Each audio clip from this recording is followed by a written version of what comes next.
In the early years of the 20th century, this woman made a huge splash in the Australian political pool, and her entire platform would have scandalized a lot of 21st century politicians. Edith Cohen was born in 1861 on a sheep station in Western Australia. When she was only 7 years old, her mother passed away in childbirth, and her father, who wasn't interested in being a dad, sent her away to boarding school.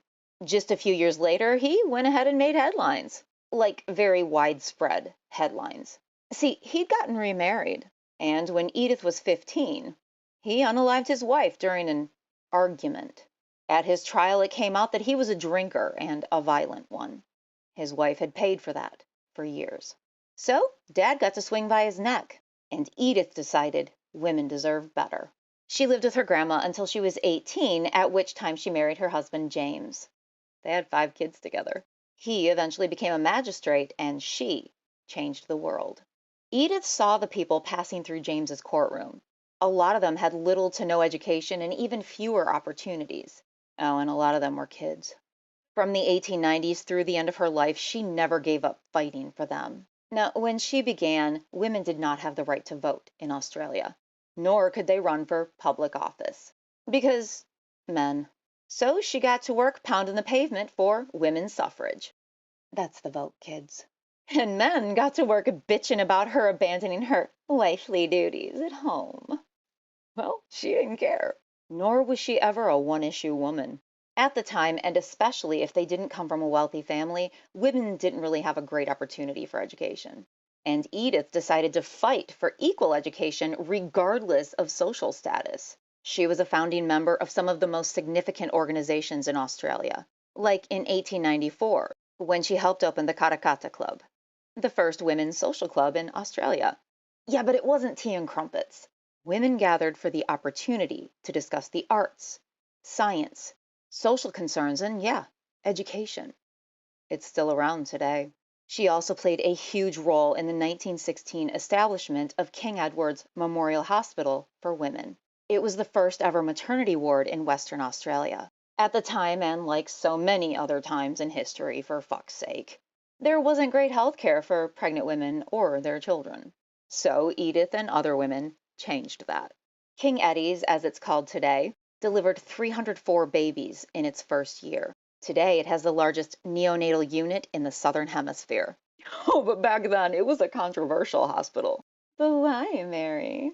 Well, because it was for all women, regardless if a man had stuck around after he stuck it in. Scandalous, I know. So, yeah, you could say that Edith was kind of a big deal. Oh, but remember her husband's courtroom? Yeah, so kids were tried as adults. And Edith was like, oh no, the fuck they're not. So she helped found the Children's Protection Society, which led to the Children's Court. The society highlighted the extent of cruelty and neglect for children in the community. Oh, and pointed out that a lot of those kids were victims, not criminals. She was eventually appointed a magistrate of the Children's Court. So that court was where children 17 and under, facing major or minor charges, had their cases reviewed or prosecuted. Yeah, and when Edith said a lot of them were victims, that proved out. In 1911 alone, 3,303 children appeared at the court. 811, or 25% of them, were neglected children cases. She had major roles in organizations that helped other people, too. She advocated for migrants and for prioritizing returning veterans for good jobs. Whatever was she thinking? And a couple of things that offended polite society. Ha ha ha.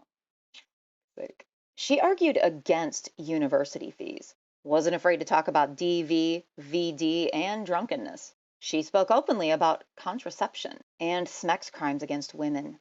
And holy shitballs, she defended prostitutes. Oh, right, and she was also a fierce advocate for sex education in public schools. There's a lot more, but let's talk about why she's usually best known. So, Australian marshmallow-complected women got the vote in 1899. It's worth mentioning that Aboriginal women did not receive that same right until 1962. Because, of course.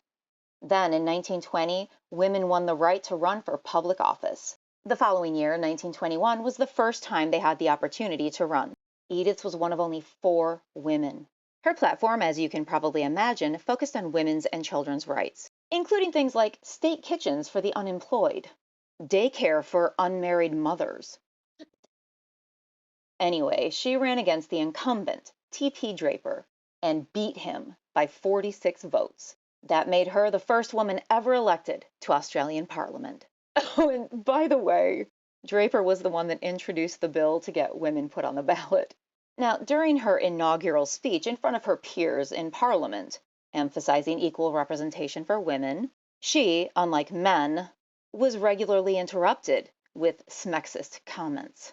Sources said that one dude, last name Lambert, no, I'm not putting his dumbass picture on the screen, well, he had budget concerns. He chose to question her frivolous suggestion to put women's restrooms in the building. He suggestively asked if men would be invited inside to see what women did there. So they could make sure that the money hadn't been wasted. Because he was fucking gross. Despite their dipshittery, Edith successfully presented two bills during her 3-year term. The first got Western Australian women the right to work in professional careers, to earn enough money to support themselves without a man. The second meant that women could inherit from their children if they passed away without leaving a will or children of their own. Previously, and of course, that only went to men. Edith was not elected for a second term. Sources said that was due in part to her unwillingness to vote only along party lines. So she got back to work in the private sector, continuing her fight for women and children, migrants, equal education, and more. In 1920, she was appointed an officer of the British Empire, or OBE. It was for her work in charitable and welfare organizations, and it's a pretty big distinction. Edith Cowan passed away in 1924 at the age of 70.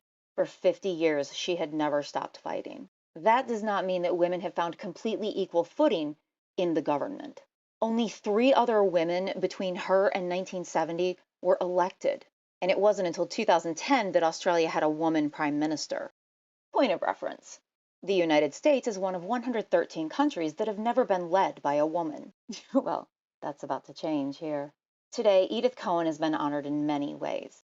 Among them, in 1990, a university was named for her. She's featured on the back of the Australian $50 note, and has been since 1995.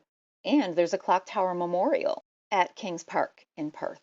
Edith's work drives home the point that representation is not equal until everyone has representation.